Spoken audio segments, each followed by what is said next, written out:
Hello, welcome back to my class. इससे पहले class में हमने फाइनेंशियल स्टेटमेंट की थ्योरी की थी। आज हम उसी का क्वेश्चन करेंगे। Prepare trading and profit and loss account and balance sheet as on 31 March 2017। इससे हमें trading account, profit and loss account and balance sheet तीनों ही चीज़ें बनानी है। प्रॉफिट एंड लॉस अकाउंट और ट्रेडिंग अकाउंट को हम अलग अलग भी बना सकते हैं, लेकिन हम आज एक साथ बनाएंगे। तो ट्रेडिंग अकाउंट में क्या आता है, प्रॉफिट एंड लॉस अकाउंट में क्या आता है, ये सब हमने फॉर्मेट से समझा था और इसको क्वेश्चन कर लेंगे तो और अच्छे से समझ में आ जाएगा। तो ट्रेडिंग अकाउंट में क्या आता है, ओपनिंग स्टॉक, यहाँ लिखेंगे टू ओपनिंग स्टॉक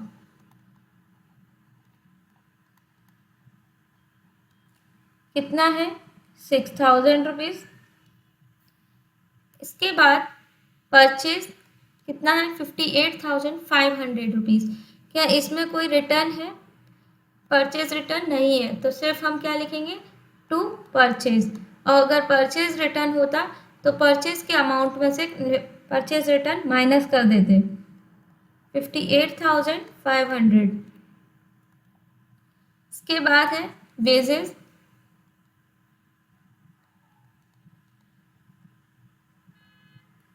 कितना है 15,000 रुपीज़।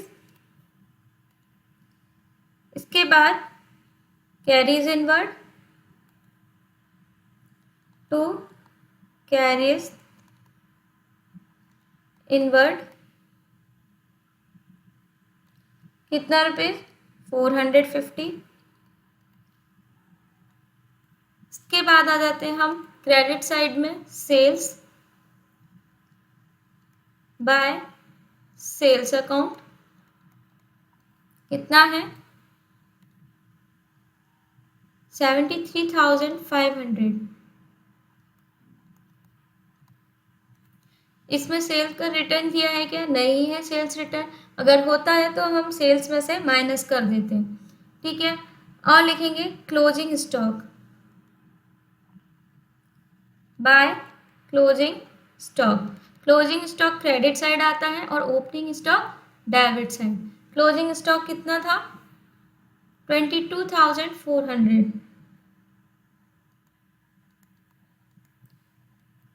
अब हम दोनों साइड का टोटल करेंगे। हमारा क्रेडिट साइड का टोटल आ रहा है 95,900। क्रेडिट साइड का टोटल ज़्यादा है, डेबिट साइड का कम है, तो क्या आता है प्रॉफिट, तो हमारा ग्रॉस प्रॉफिट आएगा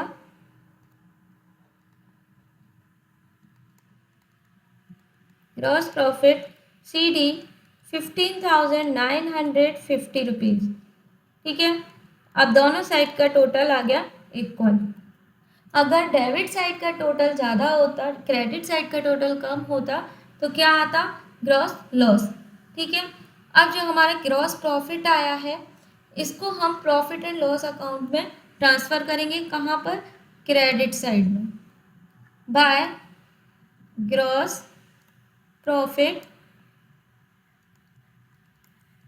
BD कितना 15,950। इस तरह से हम यहीं पे कंटिन्यू कर लेंगे प्रॉफिट एंड लॉस अकाउंट को, ठीक है। ये ऊपर हो गया पूरा ट्रेडिंग अकाउंट, अब हम नीचे इसका कंटिन्यू करेंगे प्रॉफिट एंड लॉस अकाउंट, ठीक। अब इसमें जितने भी एक्सपेंसेस होंगे जैसे रेंट एंड टैक्स, तो यहाँ लिखेंगे टू रेंट एंड टैक्सेस कितना है 1,350 रुपीज़।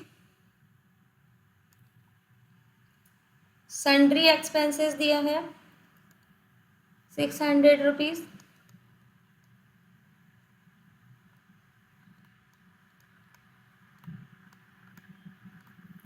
इसके बाद और कोई एक्सपेंसेस है क्या, नहीं है, ठीक है। इसको इतना ही छोड़ देंगे। और कोई इनकम है क्या, नहीं है। अगर कोई इनकम होती तो हम किधर लिखते, प्रॉफिट एंड लॉस अकाउंट के क्रेडिट साइड में। अब हम दोनों का टोटल करेंगे तो इधर का क्रेडिट का टोटल कितना आया है 15,950 रुपीज़। डेबिट साइड का टोटल आया है 1950 रुपीज़, यानी डेबिट साइड का टोटल कम है तो क्या आएगा, net profit to net profit CD 15,950 में से 1,950 माइनस करेंगे तो हमारा नेट प्रॉफिट आएगा 14,000 रुपीज़।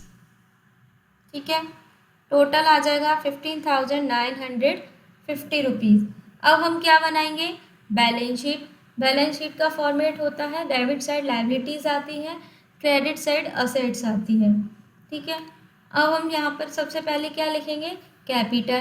कैपिटल कितना है, 60,000। यहाँ लिखेंगे कैपिटल 60,000।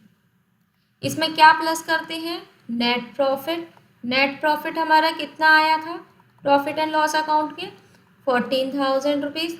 तो कितना हो गया, टोटल हो गया 74,000। अब अगर ड्राइंग दे रखी होती है तो हम उसको क्या करते हैं, माइनस। तो हमारी ड्राइंग है कितनी, 2,700।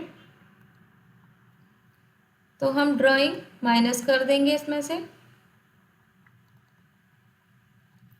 2,700। तो हमारा कितना आ जाएगा, नेट कैपिटल आ जाएगी 71,300 रुपीज़। ठीक है, इसके बाद और क्या है, सन्ड्री क्रेडिटर्स। यहाँ लिखेंगे सन्ड्री क्रेडिटर्स, क्योंकि क्रेडिटर्स हमारे क्या होते हैं, लायबिलिटीज़। कितने हैं सन्ड्री क्रेडिटर्स, 1,400। इसके बाद और कोई लायबिलिटी है, हाँ है, बिल्स पेबल। कितना है, 2,800 बिल्स पेबल। ये भी हमारी लायबिलिटी है क्योंकि हमको बिल पे करना है फ्यूचर में, 2,800 रुपीज़।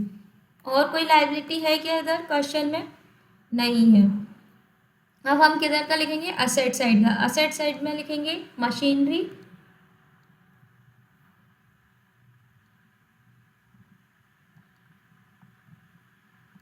कितनी है, 27,000।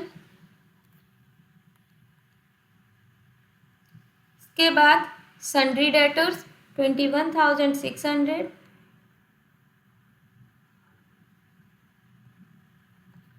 सन्ड्री डेटर्स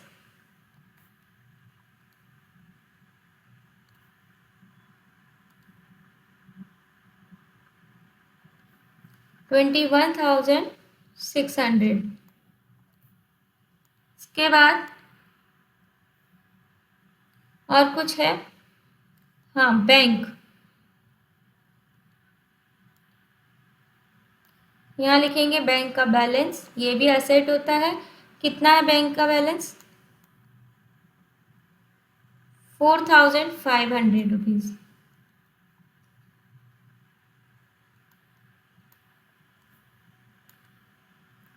और इसके बाद कुछ रह गया क्या, नहीं।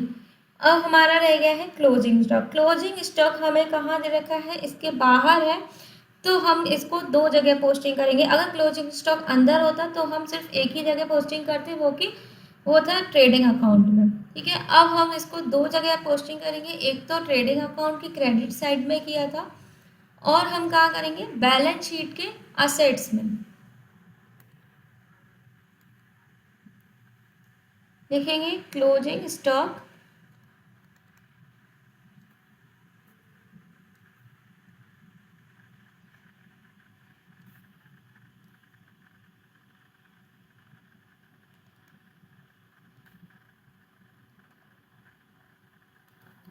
कितना है, 22,400।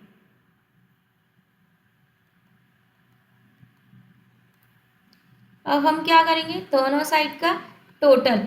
अगर दोनों साइड का टोटल इक्वल आता है तो हमारी बैलेंस शीट सही है।